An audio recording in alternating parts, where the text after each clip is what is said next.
Assalamualaikum warahmatullahi wabarakatuh. Kami dari kelompok 1 ingin menjelaskan sedikit materi kami mengenai teori akad dalam hukum perikatan Islam. Yang pertama, pengertian perikatan. Perikatan adalah hubungan hukum yang terjadi antara dua belah pihak, di mana pihak yang satu berhak untuk menuntut sesuatu dan pihak yang lainnya wajib memberikan sesuatu. Pihak yang berhak menuntut sesuatu disebut dengan kreditur, sedangkan pihak yang dibebani kewajiban untuk memberikan sesuatu disebut dengan debitur. Selanjutnya, unsur-unsur perikatan. Nah, unsur-unsur perikatan ada 4. Yang pertama, hubungan hukum atau hubungan yang diatur oleh hukum. Kedua, pihak-pihak atau subjek perikatan, bisa juga disebut dengan debitur dan kreditur. Ketiga, harta kekayaan. Dan yang terakhir yaitu prestasi atau objek perikatan. Selanjutnya, rukun dan syarat hukum perikatan Islam. Rukun akad. Rukun akad ada 4. Yang pertama, para pihak yang berakad atau al-aqidain adalah para pihak yang melakukan akad sebagai pelaku dari suatu tindakan hukum tertentu, yang dalam hal ini tindakan hukum atau akad perjanjian dari sudut hukum adalah sebagai subjek hukum. Kedua, objek akad atau mahalul akad adalah suatu yang dijadikan objek akad yang dikenakan padanya akibat hukum yang ditimbulkan. Bentuk objek akad dapat berupa benda berwujud seperti mobil dan rumah, maupun benda tidak berwujud seperti manfaat. Ketiga, tujuan akad atau maudhu'ul akad adalah tujuan dan hukum suatu akad disyariatkannya untuk tujuan tersebut. Dalam hukum Islam, tujuan akad ditentukan oleh Allah Subhanahu wa taala dalam Al-Qur'an dan Nabi Muhammadin SAW dalam hadis. 4. Ijab dan qabul atau sigat al-akad adalah suatu ungkapan para pihak yang melakukan akad berupa ijab dan qabul. Ijab adalah suatu perjanjian atau penawaran untuk melakukan atau tidak sesuatu. Sedangkan qabul adalah suatu pernyataan menerima dari pihak kedua atas penawaran yang dilakukan oleh pihak pertama. Nah, selanjutnya syarat perikatan. Pasal 1320 KUH Perdata menetapkan bahwa untuk sahnya perjanjian diperlukan 4 syarat. Nah, syarat-syaratnya yang pertama, sepakat atau bagi yang meningkatkan diri. Kedua, kecakapan untuk membuat perikatan. Ketiga, suatu hal tertentu. Dan terakhir, suatu sebab yang halal. Selanjutnya, ada jenis-jenis hukum perikatan Islam. Secara garis besar, perikatan dalam Islam terbagi ke dalam 4 macam, yaitu yang pertama, perikatan hutang. Perikatan hutang adalah perikatan yang terjadi ketika seseorang memiliki zimah atau tanggungan terhadap orang lain baik berupa uang atau barang. Perikatan benda. Maksudnya adalah perikatan yang terjadi dengan objek berupa benda untuk dipindah milikkan baik manfaatnya maupun bendanya sendiri. Nah, misalnya adalah akad jual beli tanah atau sewa motor. Perikatan kerja atau melakukan sesuatu. Maksud dari perikatan kerja adalah hubungan hukum antar dua pelaku akad untuk melakukan sesuatu.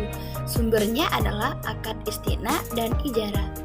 Istina adalah perjanjian untuk membuat sesuatu, sedangkan ijarah adalah sewa. Sewa di sini bisa berarti 2, yaitu sewa manfaat atau sewa biasa, dan bisa juga berarti perjanjian kerja atau sewa kemampuan dan skill. Terakhir, perikatan jaminan. Maksudnya adalah suatu perikatan yang objeknya menanggung suatu perikatan. Misalnya, pihak A bersedia menanggung hutang yang dimiliki pihak B kepada bank C. Sumber dari perikatan ini adalah akad kafalah. Nah, selanjutnya kita akan bahas hikmah akad dalam hukum perikatan Islam. Akad dalam muamalah antar sesama manusia tentu mempunyai hikmah. Di antara hikmah diadakannya akad adalah seperti adanya ikatan yang kuat antara dua orang atau lebih di dalam bertransaksi atau memiliki sesuatu. Kedua, tidak dapat sembarangan dalam membatalkan suatu ikatan perjanjian karena telah diaturi secara syar'i. Yang terakhir, akad merupakan payung hukum di dalam kepemilikan sesuatu sehingga pihak lain tidak dapat menggugat atau memilikinya. Nah, selanjutnya, bagaimana berakhir akad dalam hukum perikatan Islam? Akad berakhir disebabkan oleh beberapa hal, di antaranya berakhirnya masa berlaku akad tersebut apabila akad tersebut tidak mempunyai tenggang waktu, dibatalkan oleh pihak-pihak yang berakad apabila akad tersebut sifatnya tidak mengikat.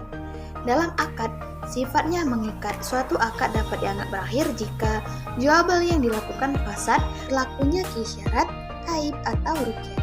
Akad tersebut tidak dilakukan oleh salah satu pihak secara sempurna, dan salah satu pihak yang melakukan akad meninggal dunia. Nah, selanjutnya implementasi prinsip pembuatan akad. Adapun beberapa prinsip pembuatan akta akad syariah, yang pertama, al-furiyah atau kebebasan. Asas ini merupakan prinsip dasar dalam hukum perjanjian Islam.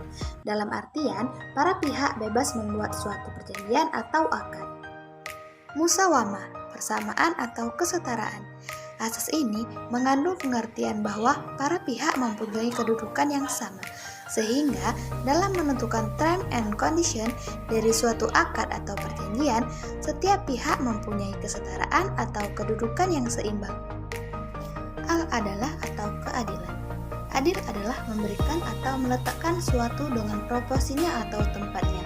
Keadilan dalam Islam mendapatkan penekanan dalam banyak ayat Al-Quran dan hadis Nabi Shallallahu Alaihi Wasallam atas dasar prinsip keadilan. Al-ridho atau kerelaan.